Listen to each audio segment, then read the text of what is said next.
मागणी केली, लिंगेश्वरा मला शिवनेरी पर्यंत जाऊ द्या. स्त्रीला 4 पदर असतात, त्याच्यापैकी एक पदर तिला वटी पदर म्हणतात. आणि त्या वटी पदराची वटी लिंगेश्वराच्या दरबारात केली आणि राष्ट्रमाता जिजाबाई साहेबांना सांगितलं, लिंगेश्वरा असा बाळ दे की ज्यानं रयतेचं राज्य स्थापन करावा. रयतेचं राज्य स्थापन करणारा फक्त एकच राजा झाला 6व्या क्रमांकाचा, तो फक्त छत्रपती शिवराय. मातीशी नाळ ठेवून समाजासाठी प्राप्त झालेला अर्थ एक आदला सुद्धा त्याच्यातला खर्चिला नाही. तो एकच राजा झाला 1ल्या क्रमांकाचा, त्याचं नाव आहे चक्रवेन नावाचा राजा. महाराज सोन्याला लाजवील इतका ज्याचा मतितार्थ गोड होता, हा 3ऱ्या क्रमांकाचा राजा झाला कनक. ज्याचं नीतिसूत्र आपल्या देशात आजमवतेत इतकंच नाही, विदेशात सुद्धा ज्याच्या नीतीचे सूत्र आजमवतात त्याला म्हणतात विदुर काका. हा एक राजा. आणि 2 नंबरचा राजा झाला कृष्ण वंदे जगद्गुरु. आणि 6व्या क्रमांकाचा राजा झाला रयतेचा राजा. आपण तितके नशीबवान नाहीत. तुम्ही मी सगळे जरी मेलोत तरी आपल्याला तसा राजा पाहायला भेटणं नाही, छत्रपती शिवराय. कशाला म्हणायचं रयत? अरे काळ्या रात्री चमकत होत जिच्या रूपाचं ऊन, अशी देखणी होती एका मुस्लिमाची सुन. अरे तिला पाहुनी आई म्हणाला, तिला पाहुनी आई म्हणाला राजा तो शिलवान.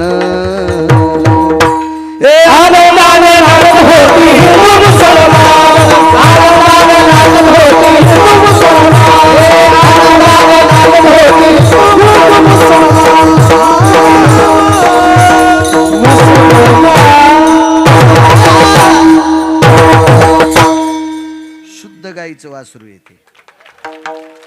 मग आज गळा खराब झालाय, पण त्यानं धकून नेलं मला कसं तरी. नाही मला काही गाता येत नाही, मी स्पष्ट माणूस आहे. जे येत आहे ते सांगा आपल्याला. पुराण कोणतंही सांगा. वानराची 450 नाव पाठ. कोणी एखादी आता सगळ्याच गोष्टी कशाला हिचकायच्या आहे का नाही? कशाला हिचकायच्या? बस तू का आता तिकडे जाऊन इथं लिकंबर सोडून तिथं बस तू.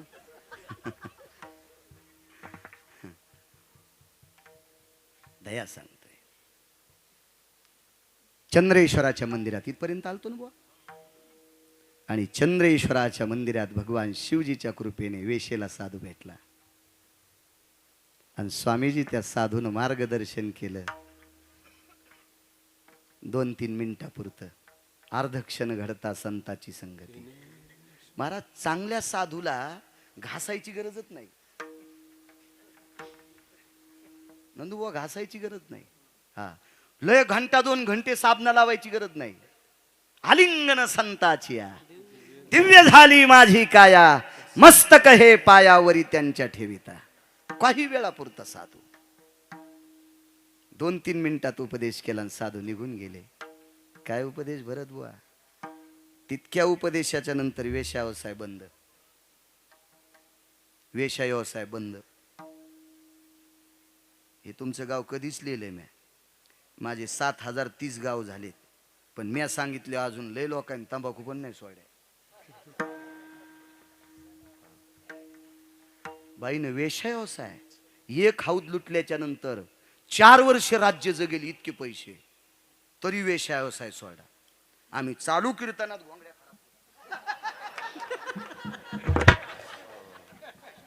आमच्या पुढे बसणाऱ्याला पण नरक. विठाला विठाला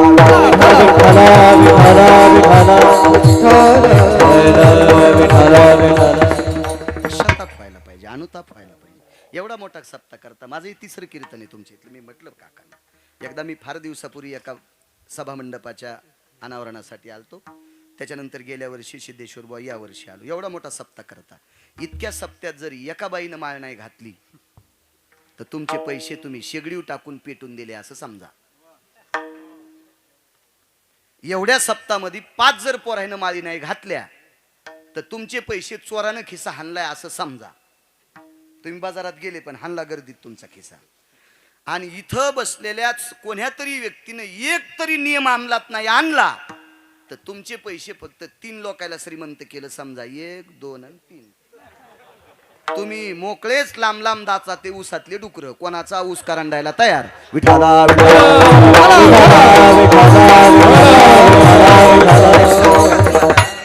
ज्याच्याकडे 100 एकर जमीन आहे त्याला घरच्या पुरती तरी दुधाची गाय असावा. जमीन किती आहे? 100 एकर. दादा एक तरी मसड आणि गाय त्याची इथे गेलेली असावा. 100 एकर मोडरंडीची जमीन आणि मला म्हणतो दूध प्याचं कंते उंदरावणी थैली धरलेली हातात. म्हणलं मी का बोके आहे काय दूध प्याला? मारतो काय आम्हाला रोगर पाजल्यावानी? 100 एकर जमीन पिकच नाही ना. मोरंडीची जमीन 100 एक आणि राशनच्या दुकानाला पहिलीच थैली घेऊन बॉम्बल्या कुठला विठाला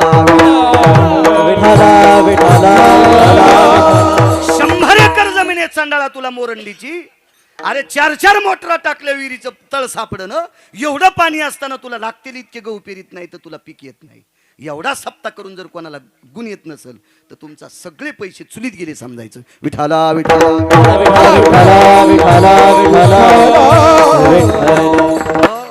गुण आला 3.5 मिनिटामध्ये व्यवसाय बंद केला. महाराज आता भेटतो का साधू पुन्हा? स्वतःच पत्र लिहिलं आणि पत्र राजाला पाठवलं आणि राजाला सांगितलं ज्या साधूनं ताम्रपत्रावर पत्र पाठवलं त्या साधूला पत्र पाठवा. आता मी व्यवसाय तुमच्या म्हणण्यामुळे बंद केला पण पुढे काय करू? साधूनं त्याच पत्राच्या पाठीमागून लिहिलं भजन कर. साधूनं त्याच पत्रावर वेशेला सांगितले भजन कर आणि तिथून पुढे भजन सुरू केलं. आता वेशेसोबत कोण जाईल वा भजनाला? प्रत्येकाला आपापल्या अस्मिता आहे ना, प्रतिष्ठा आहे, सन्मान आहे. आपण कसं जावा कसं जावा कसं जावा नियमाची प्रणाली आहे ना, कसं जावा. साधूला पुन्हा पत्र पाठवलं मला कोणी भजनात स्वीकारत नाही मी काय करू? तू एकटीच भजन कर. भजनाला जास्त माणसं असावा काय नाही. हा आपुला तो एक. तू एका देवाचं चिंतन कर. तुझ्या मनानं तू भजन कर. ठाईचं बाई सोनी. तू एका जागेवर बस आणि तू भजन कर. काय भजन करू? साधून 6 श्लोक पाठिले. महाराज वेशीला श्लोक वाचिता येत असतील का? कसं शक्य? महाराज श्लोकासोबत एक साधना पाठिली. साधना दर्भायाम सुजायो यत मधुनानाम शर्करा भयो रसनां कृपा पात्रेषु याम ब्रह्मकन्यास्ततेवच येत दर्भा भजायते नाम वारांगनायत पुनितानाम दिव्य दृष्टिं भजायते नाम नैवम गांजा कसम लिखितम. गांजा फुक्यान लिहिले. महाराज दर्भाच्या काळीला मधू लावला. मधू म्हणजे मध. दर्भाच्या काळीला मध लावला. ती मदानं वाळलेली काडी एका पुडीत बांधली आणि सांगितलं बाई या काडीनं जीभ घास ब्रह्मकन्येची कृपा होईल. श्लोक वाचता आले स्वामीजी. श्लोक वाचता आले. श्लोक वाचता आले. काय तिचा वेदांत, काय तिचं आचार्यपण, काय तिचं शास्त्रीपण, काय तिचं पांडित्य. भाविक कोणाला म्हणायचं याच्यावर सांगते. भाविक भाविक भाविक कोणाला म्हणतात? इतकी प्रभूची सेवा, इतकी प्रभूची सेवा, इतकी प्रभूची सेवा. भजन करत असताना ह्या दोघायला बाजूला केलं. तुमचा मला अडथळा होतोय, तुम्ही बाजूला सरका. माणूस नाही, बाई नाही, काय नाही, कोंबडन माकड. कोंबडन माकड. महाराज कोंबड्याच्या डोळ्यातून पाणी आलं, वानराच्या माकडाच्या डोळ्यातून पाणी आलं. त्याला बोलता जरी येत नसेल तर तिच्या डोळ्यातल्या त्यांच्या डोळ्यातल्या पाण्याचा सांकेतिक अर्थ तिला कळाला. तू पण वेश्या असताना भजन करती, मग आम्ही पशु आहेत, आम्हाला अधिकार नाही का? भजन करण्याचा अधिकार सकळाशी येते. कलियुगी उद्धार. आणि एक एका अभंगात आधी करून वेश्या. हा चांडाळाला सुद्धा आधी करून वेश्या. प्रत्येकाला भजन करण्याचा अधिकार आहे. यारे भरते नारी भला विचार लगे जिंदा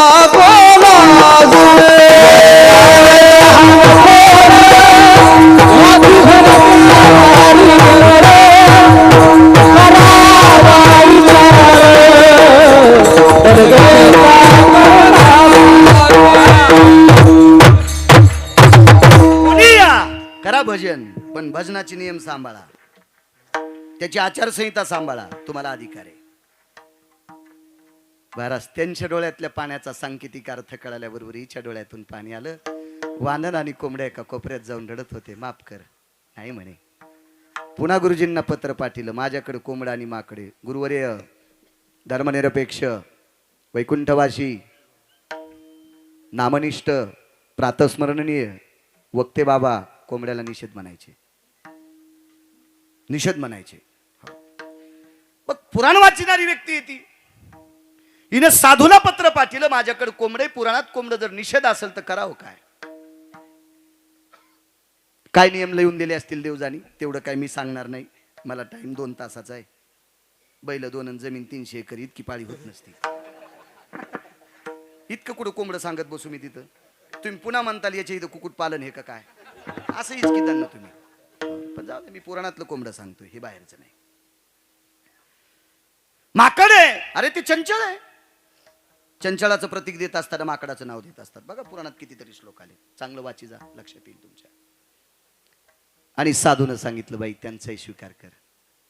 आणि मग तिनं त्यांना बोटानं ताल शिकिला. ती भजन म्हणत असताना बोटानं ताल शिकिला. महानंदेच्या भजनात नाचत असताना कोंबड्याचे नख गेले. नख, वानराचे पंजे गेले. इतकं नृत्य केलं, इतके नृत्य. भगवान चंद्रेश्वराच्या कृपेनं याच महानंदेला विश्वनाथ भेटले. परत बुवा विश्वनाथ, भाव लागन हो, भाव लागन ना. त्या योग्यतेचा भाव लागन. वेश आहे ती, पण भाव लागन. विश्वनाथ भेटले. विश्वनाथ, विश्वनाथाची पूजा. पुजाऱ्याला कळालं वेश आहे. काळ बेकार होता त्या काळात. फार विचित्र काळ होता. आता ते डोक्यात घेऊ नका, डोक्यात घेऊ नका, डोक्यात घेऊ नका. माझ्या लहानपणी गड्याला दुधाची गुंडी जरी वाड्यात नेऊन द्यायची तर त्याचा बूट वाड्याच्या पलीकडे 50 फुटानं काढावा लागायचा. आणि धोत्राच्या आच्यागुच्या सावरून मालकाच्या वाड्यात दुधाची गुंडी नेऊन टाकायला द्यायची. आता चपलाचं बुंडल तुटलं तर मालकाच्या हातात चप्पल घे, मी बैल वळून आणतो. काळ बदलला, काळ बदलला. आता उलटे गडी 2 लाख रुपये एकदाच उचलायलेच आणि त्याच मालकाला खाताला दीडीने द्यायले. आर्थिंगच करण हाणलं, आर्थिंगच करण हाणलं. हो, लांब दोऱ्यानं. ते काळ बदलला ना, त्याचा नाही विचार करायचा. तिलाही स्वीकारलं. पूजा करत असताना ह्या दोघांनी रडायला सुरुवात केली. भाव सांगतो महाराज, भाव, भाव सांगतो आणि मग तुमच्यावर येतो. मग पा भाव किती गोड येतं. वानराने आणि कोंबड्याने तिच्याकडे बघितलं. माय, आम्हाला विश्वनाथाच्या मंदिरात येता येईल का? आम्हाला एकटीला सोडून चाललीस? पुजाऱ्याला विनंती केली, पण माकडाला आणि कोंबड्याला प्रवेश निषेध. माकडं चंचल असतात, उड्या हाणतात. कोंबडे कुठले तांदूळ हाणतात, कुठेही इचकितात, कुठेही इचकितात, कुठेही इचकितात. कोंबडे तुका म्हणे झाली पुढेची उकरी. त्यांचा धर्म आहे इचकीनं. अजून बी बघा, कोंबडे उकांडे इचकू इचकू नख जातेत, पण मधल्या आळ्या कावळा हाणतो तो मागच असतो बसलेला. यानं इचकिले आल्हादीत त्याच्या पुढे जाते. इतके एडपट कोंबडे. इचकू इचकू बेजार. 2-2 पायाचे ते बी कोंबडे. ना आपल्यात का कमी कोंबडे आहेत का इचकिणारे? लो इचकायचा नाद काय काय. चला, नख जातीन रे येडे होत, कशाला इचकिता. पुजाऱ्याने नाकारलंय. शेवटी काय तिने विनंती केली असेल देव जाणे. माकडाला पायापशी आणि कोंबड्याला कोपऱ्यात जागा दिली.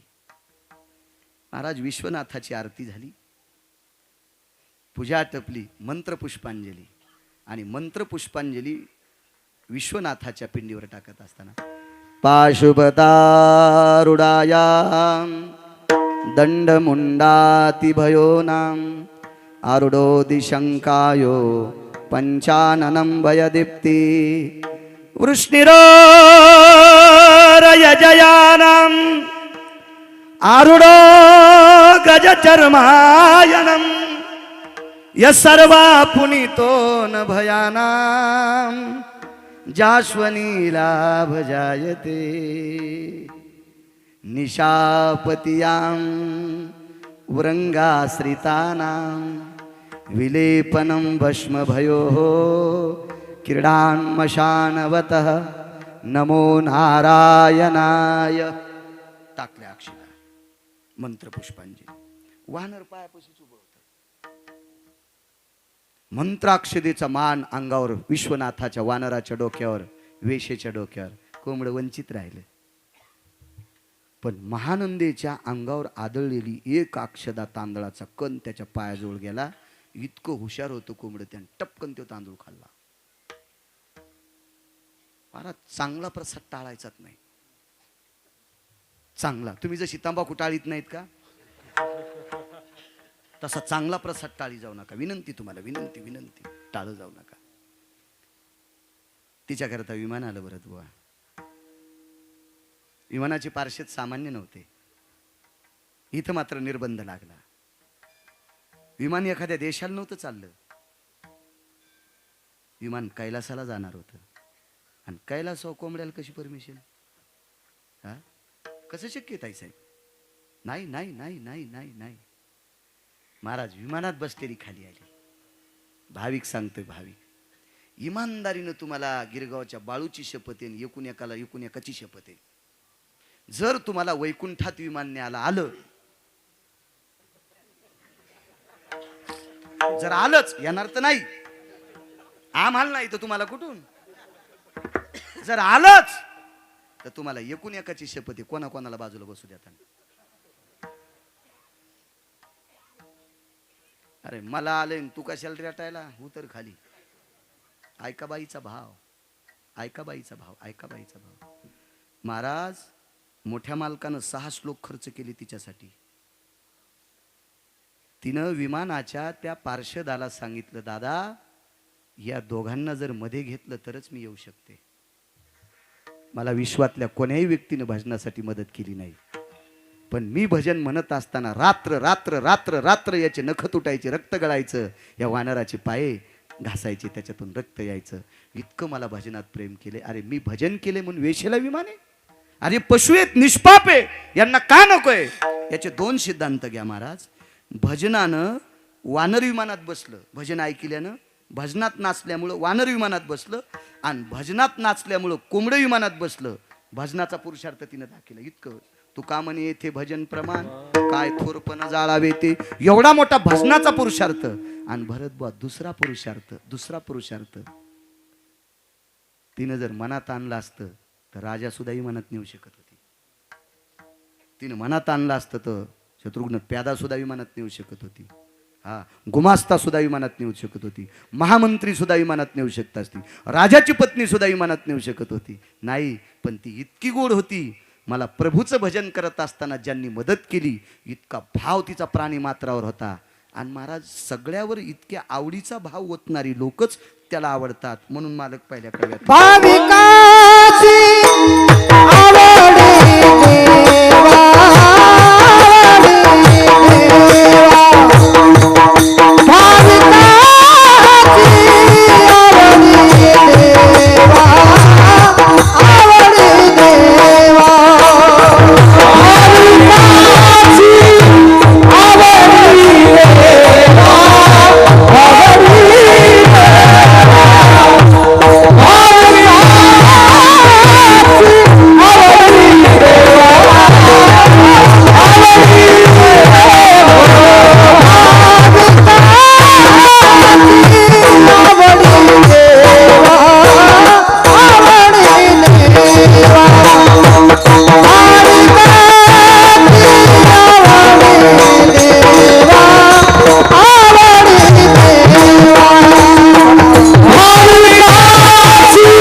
ऐकत आहे. आता तुम्हाला भेटला असेल 3 वर्ष मॅच खिशात ठुलत. विठाला विठाला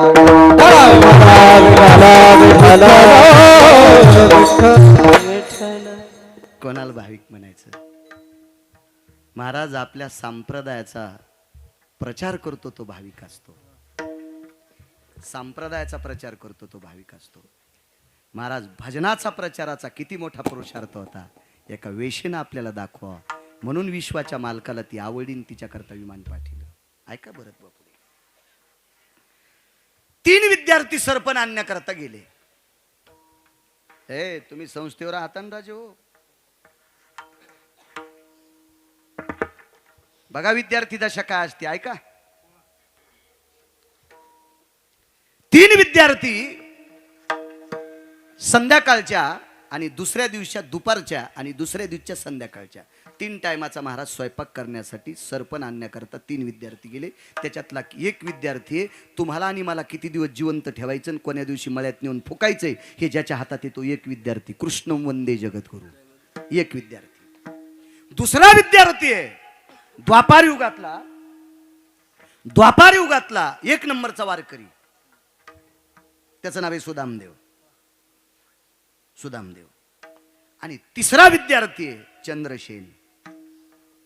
जे 27 विद्यार्थी होते का 23 विद्यार्थी होते का सांदीपनींच्या आश्रमावर, त्याच्यापैकी एक चंद्रसेन होता. एक चंद्रसेन. आई साहेबांनी शिक्षण महर्षी बापू, शिक्षण महर्षी हे 10, 15, 20 कॉलेजवाले नाही. पृथ्वीवर जितके देश आहेत या सर्व देशातला एकच शिक्षण महर्षी, महर्षी सांदीपनी. भाविकाची आवडी देवा. भाविक कोणाला म्हणायचंय? पहिलं जड गेलं असेल तुम्हाला थोडंसं सोप्यात सांगतो. सोप्यात सांगतो, जास्त अडचणीत हात घालीत नाही मी, पण इचून निघत असते. हे 3 जण सरपण आणण्याकरता गेले. महर्षी सांदीपनींच्या धर्मपत्नीने सांगितलं, कन्हैया, जी आई साहेब, जी आई साहेब, जी जी जी जी बाळा, आज दुपारच्या स्वयंपाकापुरतं सरपण आपल्याकडे आहे. दिवस पावसाळ्याचे होते, पण आज संध्याकाळ, उद्या दुपार आणि उद्या संध्याकाळ ह्या 3 टायमाचं सरपण आणण्याकरता तुम्हाला 3घांना जावं लागते. 3 मुळ्या घेऊन या. पंढरपुरातला मालक विद्यार्थी दशेमध्ये सरपण आणायला जात होता. विद्यार्थी दशेत किमान तुम्ही झोप जाळून गाथा तरी वाची जा, नका सरपण आणायला जाऊ. आता कोण्याच विद्यार्थ्याला सरपण आणायची गरज नसेल, नाही बरं तू, काहीच नाही. ती वेळ नाही आता तुमच्याकडे. तुम्ही गाथा निष्ठेने वाची जा, देव तुमचं चांगलं करेल. अरे विद्यार्थी जीवनात निष्ठेनं राहिल्याची ताकद आहे. निष्ठेनं राहिल्याची ताकद आहे. चला, 3 जण निघाले. देवाला आवड्याव किती मोठं करतो हरिश्चंद्र दादा पहा. देवावर सरपण आणायची भारी आली की सुदाम देवानं रडायचं. कन्हैया, तू दही, दूध, तूप, लोणी खाल्लेलं आहेस रे, तुझे हात कोमल आहेत कन्हैया. मला असं वाटतं आईसाहेबांनी तुला सांगत जाऊ नये. देवान काय म्हणावं, सुदामा, अरे माझ्या आईसाहेब किती गोड आहेत, मला सरपणाची बारी दुसऱ्या सोबत देत नाहीत, तुझ्या सोबत देतात. सुदाम देवानं कधीच देवाला सरपण मोडू दिलं नाही. राजसस कुमार मदनाचा पुतळा, रवी शशी कळा लोपलिया, इतका सुंदर देव, हात किती गोड असतील त्याचे, नाही मोडू दिलं कधीच. निघाले. आज समोर सप्ताहाचं गेट आहे, तिथपर्यंत हे 3 जण पोचले. 2 जण चंद्रसेन आणि कृष्ण परमात्मा. आणि तेवढ्यात एक महाराज आले आश्रमावर. भिक्षाम देहि मा.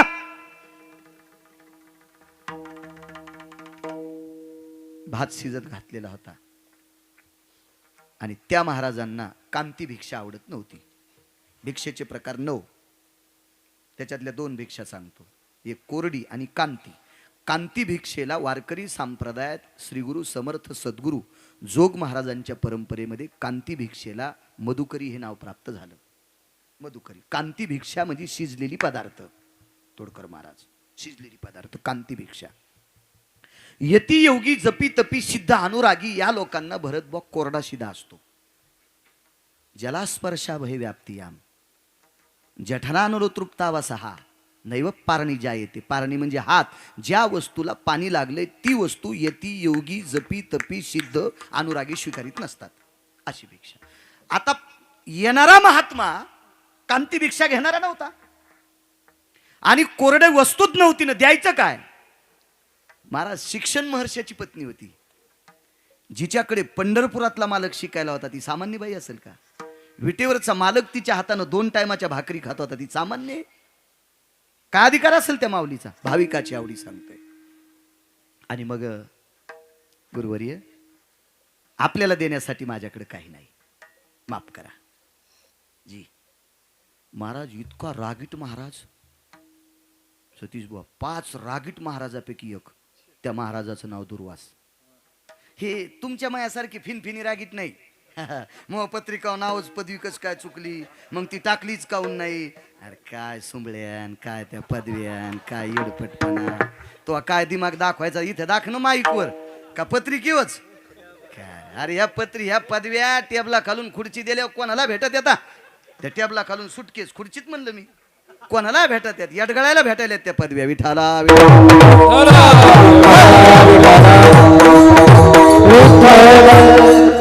ते पत्रिका छापणार कदरली, ते बसनत ना त्या पदव्या तितक्या, बसत ना तितक्या त्या बसत न.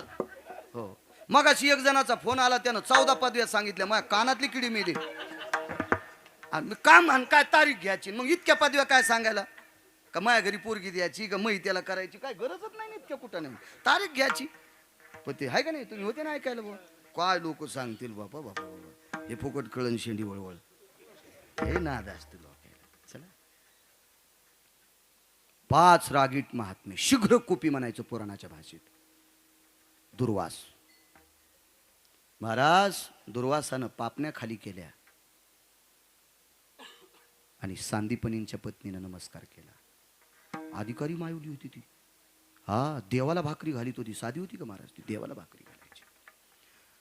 पण दुर्वास निघल्याच्या नंतर पाठीमागून सुदामदेव निघाले. आवाज दिला, सुदाम जी आई साहेब. मधात गेल्या माझ्या पश्चात बसतीत इतके हरभरे एका कपड्यात बांधले आणि ते सुदामदेवाला देऊन टाकले. सांगितलं, बाळा चंद्रसेन, तू आणि कन्हैया 3 जण हे हरभरे खाऊन टाका. इतकेच हरभरे म्हणजे एक चिमुटी एकेकाला येणार, पण 3 जणांनी खा. गुरुमातेचा संदेश. चंद्रसेन आणि भगवान कृष्ण परमात्मा त्या गेट पर्यंत,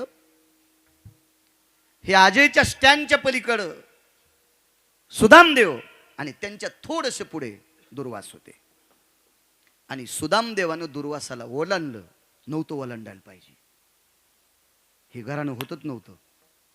पण सुदामदेवाला ओलांडून माझा सखा पुढे गेलाय. तळमळ होती हो, देवाईशी लय आवड होती.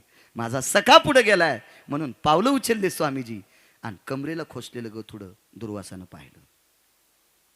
ए जी मुद्रा, ए मान खाली घातली. जी काय कमरेला. आई साहेबांनी हरभरे दिलेत. आई साहेबांनी हरभरे दिलेत, हरभरे दिलेत, हरभरे. ठीक आहे, मला नाही दिले रे. हरभऱ्याला कुठं पाणी होतं, कोरडे होते ना. मला नाही दिले रे. मी देऊ का. सोडी कमरेची पुरचुंडी फडक्यात बांधलेली.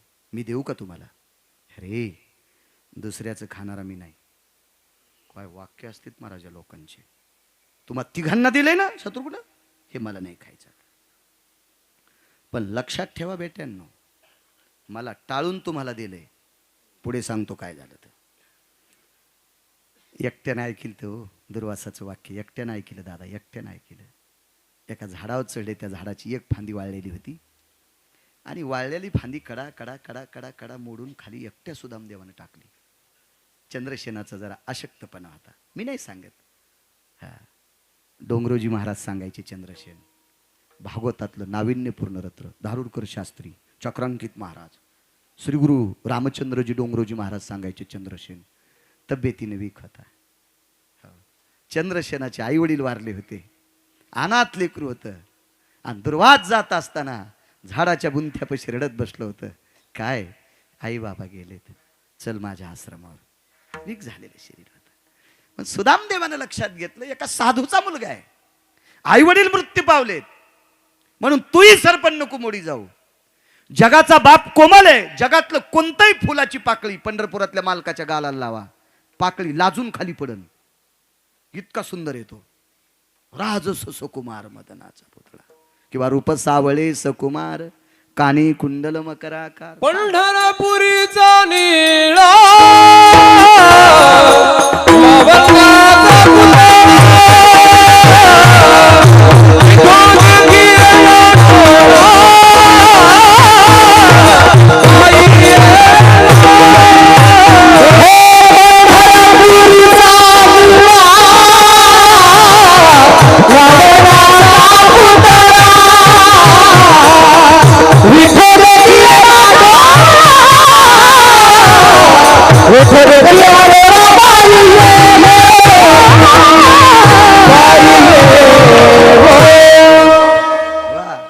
रूप पाहता लोचनी हो, अगणित लावण्य तेज पुंजाळती, रत्नकिळ फाकती प्रभा कानडावो, विठ्ठलू कर्नाटकू तेने मज लावी लावेदू, पाहिलिया वेध लावी पैसे जीवी जडोनी. काय ताकद महाराज. कोटी ब्रह्महत्या सुखावले सुख डोळियाची भूक नवजे माझ्या, इतकी त्या रूपात ताकद आहे. आणि एवढा सुकुमार देव, त्याला कसं सरपण एकट्या सुदाम देवानं मोडायचं. काबाड कष्ट करणारा महात्मा, ब्राह्मणाच्या कुळातला साधू. हो, 3 मुळे इतकं सरपण खाली टाकलं, खाली उतरायचं बापू, पाऊस सुरू झाला. झाडाची एकच फांदी वाळलेली सतीश बुवा, सगळ्या फांद्या गर्दाबाज, एका खाली एक फांद्या खाली 3 जण लपल्या गेले. धो धो पाऊस आला. 10-5 मिनिटाच्या नंतर पाऊस उघडला, खाली पाणी वाहत होत. आवाज दिला का, सुदाम कन्हैया, सरपंच सगळं पाण्यात भिजले, खाली चिखले, बसायला जागा नाही, अर्धासा घंटा वरीच बसू, पाणी वाहत गेल्यावर काड्या कोरड्या होत्याल मग येचू. वरी बसले. महाराज वरी बसायची इच्छा नव्हती हो, कारण सांगतो तुम्हाला, भाविक कोणाला म्हणतात. वरच्या फांदीवर सुदामदेव आहेत, त्याच्या खालच्या फांदीवर चंद्रसेन आहे, आणि सगळ्यात खालच्या फांदीवर पंढरपुरातला मालक आहे.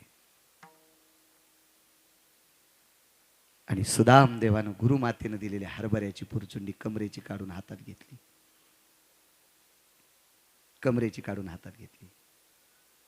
महाराज पुराणात कधीच सांगायचं नाही बरं का, हरभऱ्यामुळे दारिद्र्य आलं. लोक येड्यात काढतील आपल्याला. सुख सांगतात राजा परीक्षिते, आणि काय सुदामदेवानं एकट्यानंच हरभरे खाल्ले बरं का, आणि मग देवाला राग आला बरं का, आणि देवानं शाप द्याला, सुदामा तू भिकारी होशील, सुमळ्या वाचून सांग जाय, मरतेन तुया पुढचे माणसं. आधारा वाचोनी काय सांगसी कहाणी. आपल्या संप्रदायात आधार नसताना बोलणं म्हणजे गाईचं मांस खाल्लं इतकं पाप असते. महाराज एकट्यानं हरभरे खाल्ले याच्या करता दारिद्र्य नाही, त्याचा खरा भाव पा काय. तुम्हाला वाटतंय ज्या देवाला सुदामदेव सरपण मोडू देत नाहीत, ते सुदामदेव भिकारचोट असतील? अहो असू द्या गरिबी, पण हृदयानं श्रीमंत महात्मा होता सुदामदेव, हृदयानं श्रीमंत, हृदयानं श्रीमंत. ठराविक वारकऱ्यांची यादी पहा पुराणातली. जगातला पहिला वारकरी ज्याची सोन्याची समाधी, गंधमादन, भद्रा मारुतीच्या सोबतचा महात्मा गंधमादन. जगातली पहिली कृतात्रेतायुगातली समाधी कोणाची असेल तर वारकऱ्याची, तो गंधमादन. फार अलौकिक लोक होते महाराज, फार अलौकिक. फक्त काय झालंय, आपलं तोंड पुरत नाही म्हणून अंगूर आंबट आहेत. आपल्याला कटाळाय चांगलं वाचवायचा, ही शोकांतिक आहे. मी तर नेहमी सांगत असतो, तुम्ही जितके हुशार होताल का तितके आमचे लोक नीट कीर्तन करतील, आणि तुम्ही जितके गाफील राहताल का तितके आम्ही तुम्हाला भुका लावूनच जाऊ. तुम्ही अभ्यास व्हा की तुमच्या पुढे कीर्तन करत असताना आमचा कष्टवाला व्हा घामानं. इतके विद्वान पाहिजे, इतके विद्वान पाहिजे. तुम्ही गाफील. आणि याचं सांगू का तुम्हाला, चुकीच्या माणसाला स्वीकारल्याच्या नंतर याचा अर्ध पाप तुम्हाला पण असते. तुम्हाला वाटतं का हा जाऊ द्या ज्याची त्याच्या संग असं नसतं सुंबळ्या. केले पाप झाले दिले अवदान, तो फाशी पटल सारी वेची, तो फाशी पटल सारी वेची. केले पाप झाले दिले अवदान, तो फाशी पटल सारी वेची. सारी क्या बात आहे. दोघायला पाप येते. सुदामदेवानं ते हरभऱ्याकडे पाहून 10-15 मिनिटं रडत होते. सुदामदेवाने विचार केला ही हरभरे जर जमिनीवर टाकली आणि किड्या मुंग्यानं खाल्ले तर त्यांचं आयुष्यात बदल आहे. ही हरभरे एखाद्या वानरानं खाल्ले तर त्याच्या जीवनात बदल आहे. ही हरभरे जर पाण्यात टाकली समुद्रात गेली आणि जलचरानं खाल्ली नंदुबा तर त्यांच्या जीवनात बदल आहे. ही हरभरे एखाद्या वाटसरूनं खाल्ली तर त्याच्या जीवनात बदल आहे. पण हे हरभरे खालच्या दोघांनी खाता कामा नये. एकट्यानं हरभरे खाऊन टाकले. एकट्यानं. खालचं फार चतुर आहे. देव चतुर, देव चतुर. चतुर आहे महाराज, त्याच्यासारखा चतुरच कोणी नाही. चतुरा तो शिरोमणी. कितीतरी महाराज चतुरच नाही. एक जण म्हणला तालुक्यात माझ्यासारखा चालू कोणीच नाही. पठ्यासारखा चालू तालुक्यात कोणी नाही. मी म्हणलं चालू तू यासारख्या चालूला जनजन्माला घातले त्यो किती चालू, त्यो किती चालू याचा विचार कर ना तू. का तूच म्हणतो मी तालुक्यात चालू, मी तालुक्यात चालू. माझ्यासारखा गुंडच कोणी नाही. अरे ज्यानं रावणाला आपटू हाणले त्यो किती नंबरचा गुंड. त्याच्या कुठे बरोबरी होत असते वे देवाची. देव देव आहे महाराज ते. त्याच्या कशाचीच बरोबरी करू नका. त्याचं फक्त गुण घेत जा. इतकंच मोठं काम करा, त्याची नाही बरोबरी करायची. खालून आवाज दिला सुदाम जी कनया काय वाचतंय रे. सितो जायते नाहम दंत पंगती आसू. शीत म्हणजे थंडी आणि दंत पंगती म्हणजे दात. अति थंडी वाढल्यामुळं माझे दात कडकड वाजतात. इतका पुरावा आहे फक्त बरं का, 1.5 श्लोकाचा. हा एवढाच पुरावा. चंद्रसेनानं विचारलं माझ्याकडे कमरेला बांधलेला एक छोटासा शेला आहे, तुझ्या डोक्याला बांधायला देऊ का. सुदामदेवानं सांगितलं चंद्रसेन माझ्यापेक्षा तू अशक्त आहेस. तुला बाहेरचं वातावरण सहन करण्याची क्षमता नाही. तो छोटासा पंचा तुझ्या कानाला बांध. दया आहे, दया आहे. खालच्यानं पुन्हा विचारलं पंढरीतल्या मालकानं काय वाचतंय. सितोदंत पंगती हाम. थंडीनं माझे दात वाजतेत, माझे दात वाजतेत. एवढं सांगितलं. सगळे खाणं झाल्याच्या नंतर सुदामदेवानं सांगितलं चला सरपण कोरडं झाले. मगाच झालतं. सरपणाच्या 3 मोळ्या बांधल्या. तिघांच्या डोक्यावर घेतल्या. चंद्रसेन पुढे, पाठीमाग सुदामदेव आहेत आणि या दोघांच्या पाठीमाग देव आहेत. असं कधीच होत नव्हतं. पण हे मुगदान मागं राहिले. सुदामदेव देवाला कधीच मागत होत नव्हते. हा देवाला मदत घेत होते. पण आज भगवान म्हणले तू पुढे चाल, कारण देवाला बोलायचं होतं याला. एका ठिकाणी भगवंतानं पाठीला असं खुणवलं आणि सांगितलं सुदाम त्रास होतो रे. देवा माझ्या डोक्यावर 2 मोळ्या देतोस का. नाही आईसाहेब मला बोलत्याल, आपण थोडा वेळ विश्रांती करू. विश्रांतीचं नाटक होतं. ऐका पुढे ऐका. भाविक कोणाला म्हणतात. आणि त्या 3 मोळ्या एका झाडाखाली ठेवल्या. थोडंसं बसले आणि भगवंतानं चंद्रसेनाला सांगितलं चंद्रसेन थोडासा आराम कर, आम्ही पुन्हा काही बघतो. उद्यासाठी परवासाठी सरपण बघतो. पहा किती नाटक आहे. आणि सुदाम देवाला बाजूला घेतलं आणि देवानं सांगितलं सुदाम तुला शोभते का रे. अरे तुला मित्र ही गोष्ट काही कळती का रे. तुला काही गरिबाविषयी अस्मिता आहे का रे. अरे मी दही दूध तूप खाऊन मठ्ठ झालेला व्यक्ती आहे. मी समर्थाचा आहे आणि षडगुण ऐश्वर्य संपन्न आहे ना. तो का भिकारी तोडाचे. षडगुण ऐश्वर्य संपन्न आहे. पण चंद्रसेनाचे मायबाप वारलेत रे. तर त्याच्या वाट्याचे हरभरे का खाल्लेस. सुदामदेवाच्या डोळ्याला पाणी आलं. भगवंतानं सांगितलं मला माहित होतं कधी बी चुकलं की तू रडूनच जिरितोस. कधी बी चुकलं की तू रडून जिरितोस. सुदामदेवानं सांगितलं कन्या आजचा माझा रडण्याचा भाव जिरवण्याचा नाही. मला सांगूच नको. हे पहिल्यापासून तुझे, पहिल्यापासून तुझे. आपण सोबत जेवायला बसल्याच्या नंतर मी कधी बी माझ्या भातातला 5% भात मी तुला टाकीत होतो. इतकं मी तुझ्यावर प्रेम केले. जाऊ दे रे मला. अरे ज्याचे मायबाप मेलेत त्याचे हरभरे तू खातोस, तुला काही वाटतंय का. भगवंतानं सांगितलं कन्या याचा पुरामतीचा अर्थ सांगतो. थोडंसं बाजूला सर. अरे दुनियात गेलं तरी तुझं तेच आहे. मला भूक लागली होती, सहन होईनं गेलं, पोटात कावळे पेटले होते आणि याच्याकरता हरभरे खाली. काय सांगशील दुसरं तू? ऐक ना कन्हैया, ठेव ना रे माझ्यावर विश्वास, ठेव ना. बरं चाल. थोडं दूर नेलं. देवानं सांगितलं दूर कशाला? ही गोष्ट चंद्रसेनाला कळू द्यायची नाही. चंद्रसेनाला कळाली तर ती गुरुमातेला सांगेल, गुरुवर्य सांदीपनींना सांगेल, माझे गुरुवर्य आणि माझी गुरुमाता रात्रभर रडत बसेल रे कन्हैया, मला फक्त तुला एकट्यालाच उदित करायची. ठीक आहे देवा, ही हरभरे या विश्वातल्या समुद्रातल्या जलचराला सुद्धा खाऊ द्यायची नव्हती. या देशातल्या वानरांना सुद्धा खाऊ द्यायची नव्हती. पशु पक्ष्यांना खाऊ द्यायची नव्हती. रस्त्याच्या वाटसरूला खाऊ द्यायची नव्हती. देवा, पशु पक्ष्यावर जर मी इतकं प्रेम करत असेल तर माझं प्रेम चंद्रसेनावर किती आहे? मला चंद्रसेनाला सुद्धा खाऊ द्यायची नव्हती. देवा, मला चंद्रसेन जर इतका आवडत असेल तर मला तू किती आवडतोस रे? किती आवडतोस तू मला? कडकडाटून मिठी मारली देवानं. सुदामा, मला सांग ना, तू एकट्यानं हरभरे का खाल्ले? देवा, या हरभऱ्यावर दुर्वासाचा शाप होता.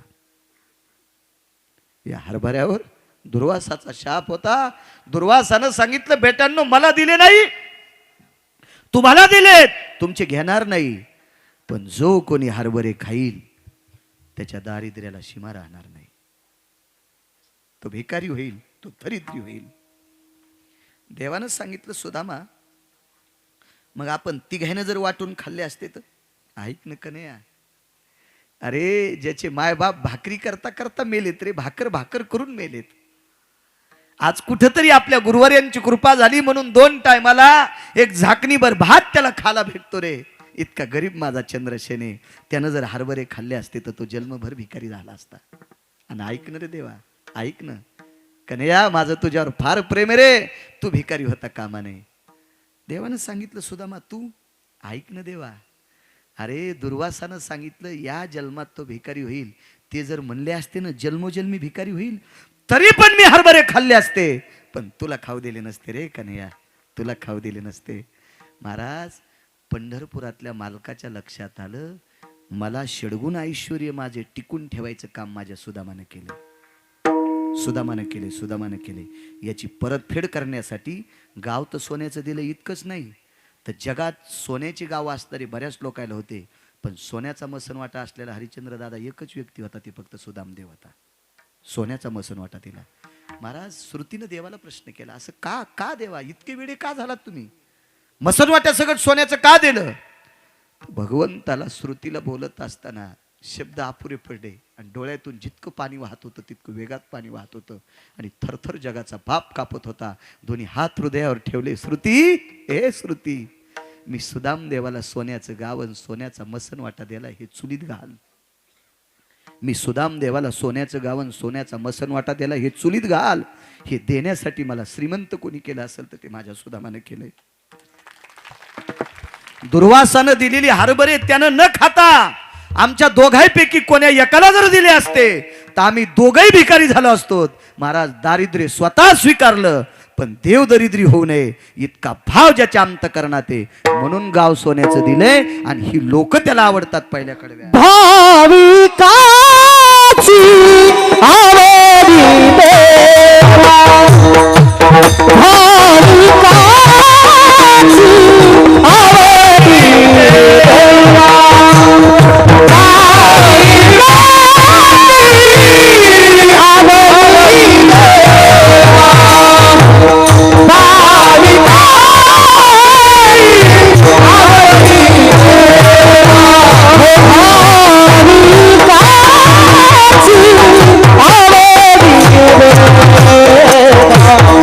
भाविका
कोणाचं दुसऱ्यावर इतकं प्रेम आहे का ती माणसं आवडतात. रावण मारला